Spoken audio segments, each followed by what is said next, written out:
communiquer avec votre canapé ou plutôt que votre canapé communique avec vous ou vous en rêviez, c'est aujourd'hui possible avec l'Internet des choses, c'est-à-dire des objets connectés en permanence qui permettent une interaction entre l'espace virtuel du web et le monde réel. Le champ d'application est très large, secteur de la santé, des transports, de l'habitat, de l'énergie. Le principe réside dans la collecte de données, puis dans le traitement de leurs informations pour ensuite utiliser les connaissances interprétées. Donc les applications qu'on peut voir, par exemple, c'est la maison intelligente, où on veut avoir besoin d'une part de voir ce qui se passe dans la maison, mais aussi en utilisant les paramètres, par exemple, de température, d'humidité et autres de la maison, pouvoir gérer le chauffage, prendre en compte, par exemple, la totalité de l'activité d'un grand nombre de personnes, et adapter la consommation d'énergie en fonction de ces personnes, par exemple dans le cadre de ce qu'on appelle le grid intelligent, les réseaux de distribution électrique intelligents.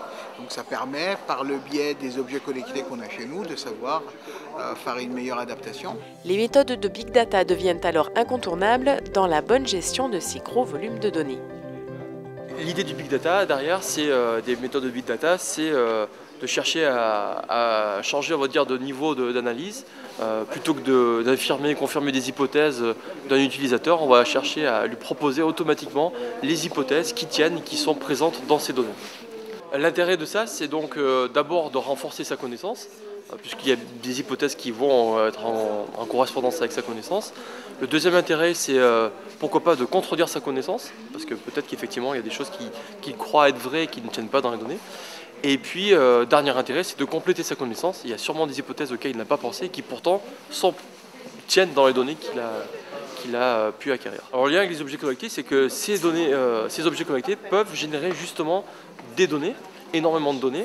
Et l'idée, c'est donc d'aller exploiter ces données et de retrouver là-dedans des hypothèses qui tiennent dans les données et qui pourraient être utiles donc, aux détenteurs de ces données-là. Donc si ce détenteur c'est une entreprise, on peut imaginer qu'il utilise ces données-là pour par exemple améliorer sa relation client.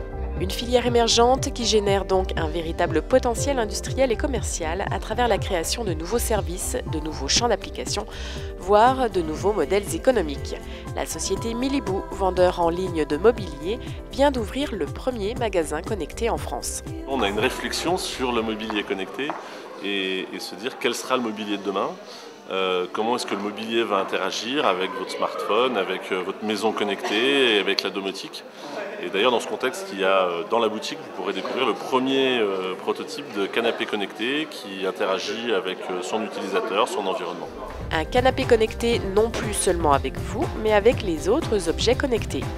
Il y a eu longtemps un phénomène où l'objet connecté discutait avec l'humain à l'initiative de l'humain. On se rend compte qu'aujourd'hui, c'est déjà plus tout à fait le cas.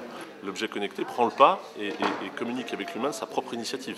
On rentre dans une deuxième phase où aujourd'hui l'objet connecté discute avec l'objet connecté.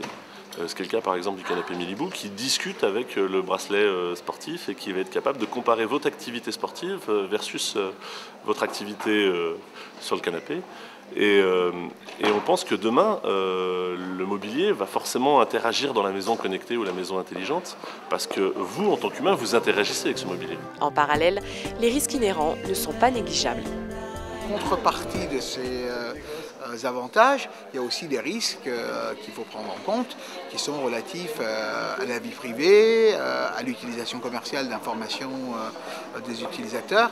Et nous, dans notre démarche, consiste en quelque sorte à analyser les deux côtés et d'avoir une vision équilibrée sur les risques et bénéfices, puisque on ne peut pas dire parce qu'il y a des risques, on ne veut pas du tout des bénéfices, ou oublier totalement les risques pour avoir des bénéfices potentiels. Les enjeux sont d'ampleur, ils sont d'ordre économique, technique et sociétaux. Les enjeux sont d'abord des enjeux techniques et scientifiques, parce qu'aujourd'hui, analyser ces données-là, on a des méthodes existantes, mais elles ne sont pas suffisantes. Il faut qu'on aille un cran plus loin pour être capable d'analyser des volumes de plus en plus grandes données, pour être capable de croiser de plus en plus de données, pour être capable de manipuler des données de plus en plus complexes. Donc il y a tous ces défis-là scientifiques et techniques. Et puis derrière, ce que j'ai essayé de dire tout à l'heure, donc du coup, c'est de proposer des nouveaux services, voire des nouveaux biens aux utilisateurs et aux fournisseurs de ces données-là. En fait. Alors les enjeux qu'il y a, c'est qu'on rentre sur quelque chose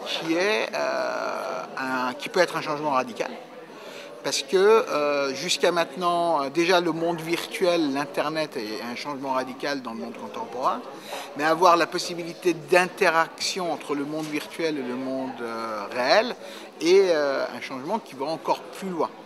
Alors, bien sûr, comme je l'ai dit, il y a des risques, parce que faire changer interagir le monde virtuel et le monde réel peut aussi changer complètement la nature de nos relations avec le réel et avec le virtuel.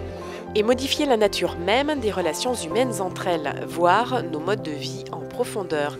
C'est là toute la réflexion qui se joue aussi autour de l'émergence de ces nouvelles technologies que sont les objets connectés.